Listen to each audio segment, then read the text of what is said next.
नमस्कार, मैं Balji Dhaka pinnacle coaching centre से आप सभी का स्वागत करता हूं। और अब हम करते हैं 10 tips to perform better in mock test. वो 10 कौन सी तरीके हैं या आपको ध्यान रखने वाली बातें हैं जिसकी वजह से जो मॉक टेस्ट देते हैं आप उनमें आपकी परफॉर्मेंस है वो इम्प्रूवमेंट हो उनमें। और जब उनमें इम्प्रूवमेंट होती है तो डेफिनेटली इसका इम्पैक्ट है वो रियल एग्जाम में आएगा।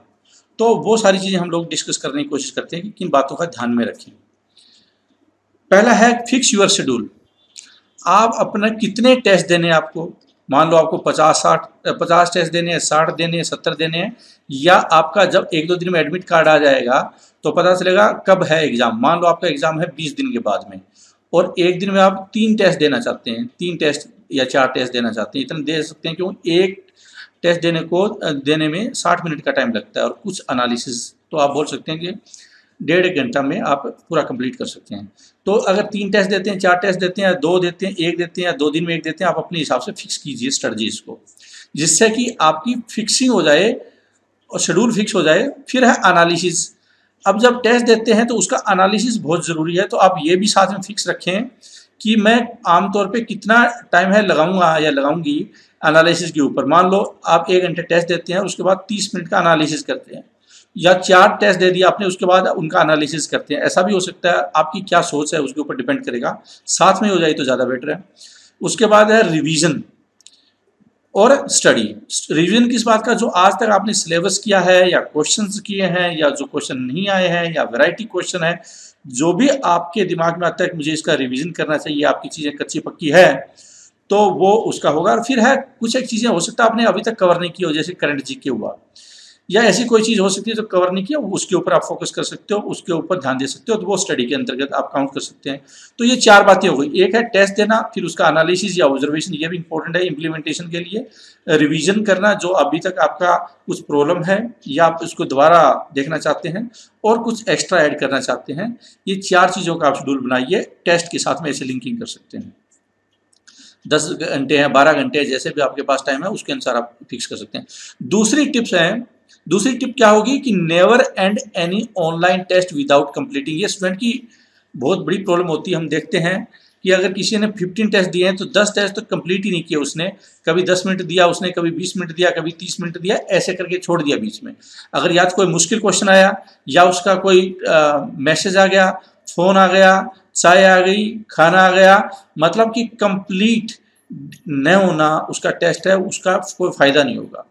तो बेटर यही है कि जो टेस्ट दें तो ध्यान में रखें, आपका कोशिश यही करें कि वो टाइम बिल्कुल खाली हो। उस दौरान आप कोई भी काम कोई दूसरा न कर रहे हो। फ़ोन भी आपका बिल्कुल दूर होना चाहिए, फ़ोन आपका दूर होना चाहिए, आपकी ये अलार्म है दूर होनी, सब कुछ आपका बिल्कुल दूर होना चाहिए और आपका ध्यान सिर्फ और सिर्फ टेस्ट पे होना चाहिए। चाहे वो सुबह हो सकता है, मेरे ख्याल से आपको टेस्ट पे फोकस करना चाहिए।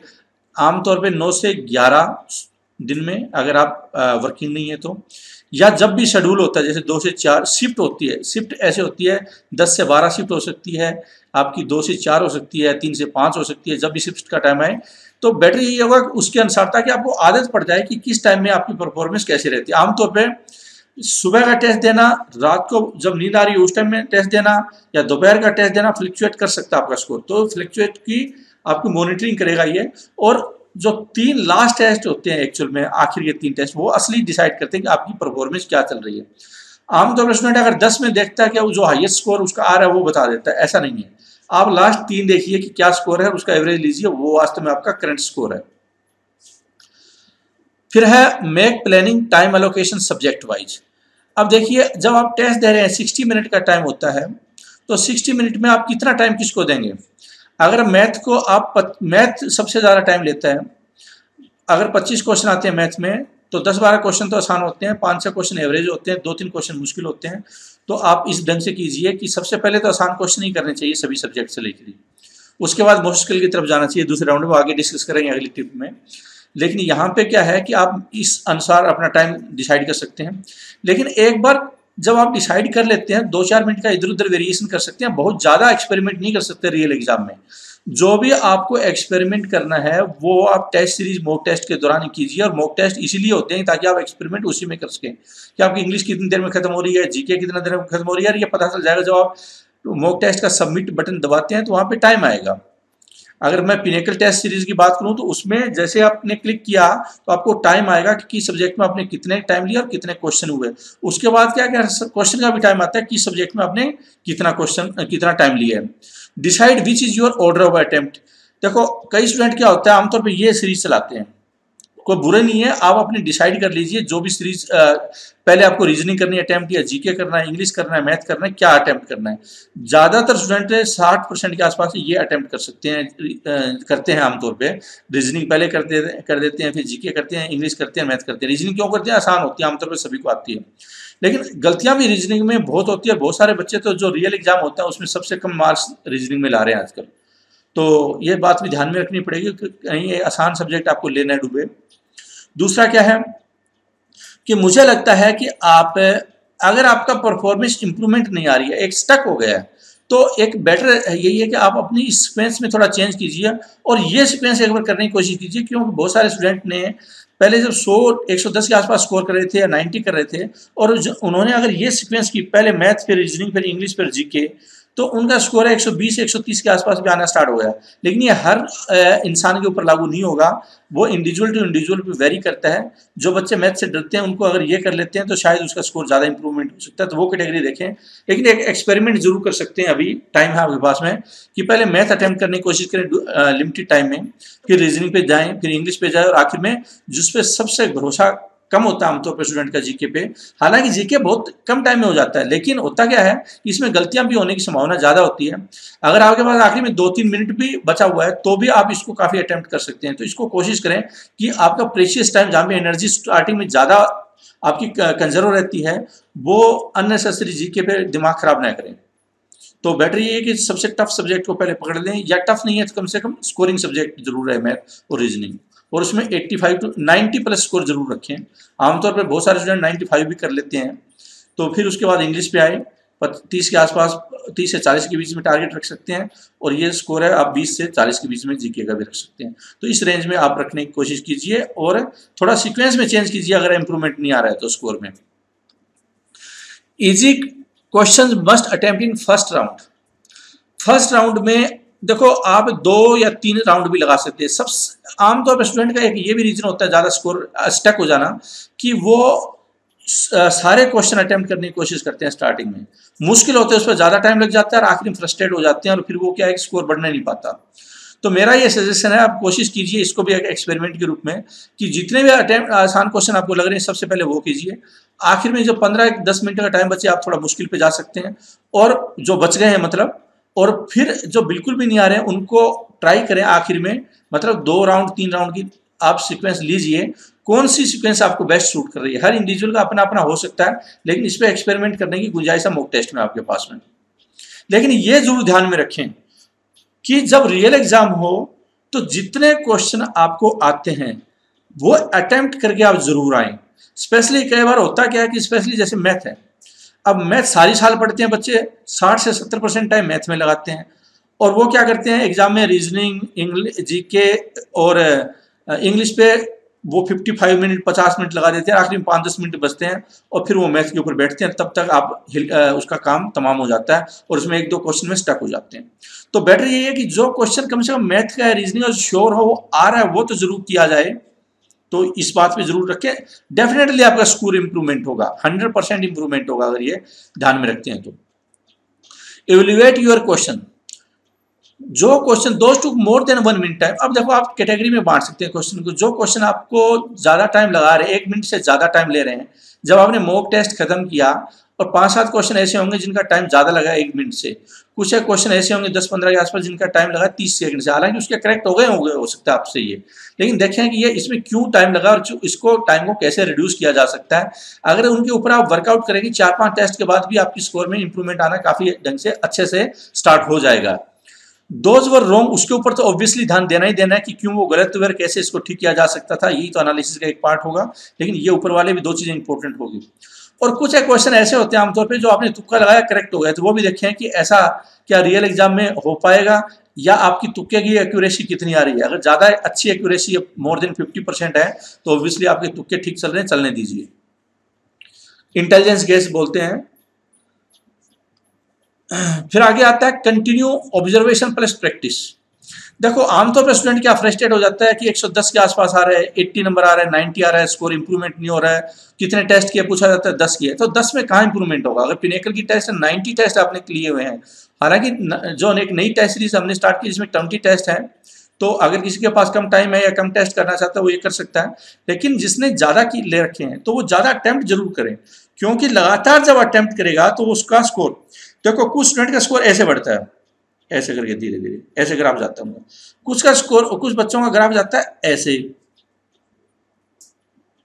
और कुछ का ऐसे भी जाएगा, और कुछ का बहुत फास्ट भी जा सकता है। तो हर इंसान की लर्निंग कर्व होती है, इसको लर्निंग कर्व बोलते हैं, वो डिफरेंट होती है, हर इंडिविजुअल डिफरेंट है।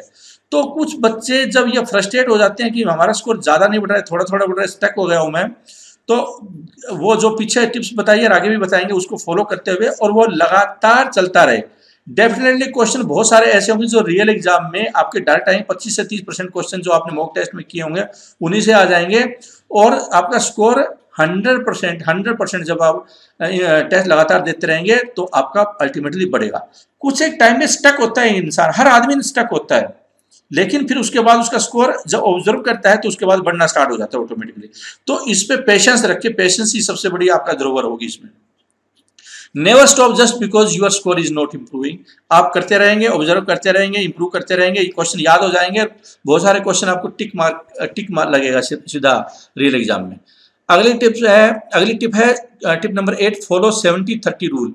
अभी आपको 70% टाइम है टेस्ट पे देना चाहिए, धीरे धीरे इसको 80% की तरफ ले जाइए। जो ऑलरेडी बहुत अच्छी तरीके से थ्योरी कर चुके हैं तो वो भी 80% सीधा कर सकते हैं, 90 की तरफ ले जाइए, और जितने ज़्यादा टेस्ट करेंगे आपको फायदा होगा। 30% टाइम है ज़्यादा से ज़्यादा आज के टाइम में, वो आप स्टडी पे लगा सकते हैं। स्टडी का मतलब कि कोई चीज़ रिवाइज करनी है आपको या नहीं पढ़नी है, जैसे करंट जीके हो गया, या कोई क्वेश्चन नहीं आ रहे हैं उस पर अभी तक छोड़ा हुआ है, आपने लास्ट में ध्यान देना था, जैसे मान लो फिजिक्स हो गया, बायो हो गया, इस तरह की चीज़ें आप आखिर में दे सकते हैं। तो 30% उसके लिए रख सकते हैं, आप अपने शेड्यूल में ये फिट कर सकते हैं। लेकिन एक चीज़ मैं यहाँ पे बताने की कोशिश कर रहा हूँ, वो बहुत ज़्यादा इंपॉर्टेंट है, और सबसे कोशिश आपकी प्रायोरिटी यही होनी चाहिए कि जो भी टेस्ट दें आप वो डेस्कटॉप पे दें, कंप्यूटर पे दें, ऑनलाइन टेस्ट दें। वरना होगा क्या कि रियल एग्जाम में आपने कर तो रहे मोबाइल पे, रियल एग्जाम में करना है डेस्कटॉप पे, तो वो फ्रीक्वेंसी मैच नहीं होगी आपकी। सिस्टम, यहाँ तक कि एक सिस्टम होता है दूसरे सिस्टम पे जाते हैं आप तो कीबोर्ड ही आपको कई बार है अजीब लगता है दूसरे सिस्टम पे। तो सोचिए जब एक डिवाइस से दूसरे डिवाइस पे जाते हैं, एक गैजेट से दूसरे गैजेट पे जाते हैं, तो कितना फर्क हो सकता है। तो डेफिनेटली क्या डेस्कटॉप का लें, अगर डेस्कटॉप आपके पास नहीं है फिर लैपटॉप का इस्तेमाल करें। अगर लैपटॉप डेस्कटॉप दोनों है तो डेस्कटॉप पे ऑब्वियसली। फिर क्या है कि अगर वो ये भी नहीं है तो फिर मोबाइल का करें। अगर मोबाइल भी नहीं है, मोबाइल ऐप की बात कर रहा हूँ मैं यहाँ पे, तो फिर आप पीडीएफ का सहारा लें। पीडीएफ का भी नहीं है तो फिर बुक का लें। आप बोल सकते हैं कि जो पुराना मेथड है पढ़ने का वो धीरे धीरे चेंज हो रहा है, एसएससी भी चेंज हो रहा है, आप भी चेंज हो जाइए, और एक किताब वगैरह आप इसको दूर रख दीजिए, क्योंकि अब आपको प्रैक्टिस करनी है। प्रैक्टिस जैसे रियल एग्जाम है उसके ऊपर फोकस कीजिए। हालांकि इसमें अगर आपने स्कोर कर भी लिया होगा क्या, क्योंकि रियल एग्जाम में पैटर्न डिफरेंट है, आपका प्लेटफॉर्म डिफरेंट है, रियल प्लेटफॉर्म पे आपको प्रैक्टिस करनी है। फिर आता है question number 9, tip number 9, revision is the key.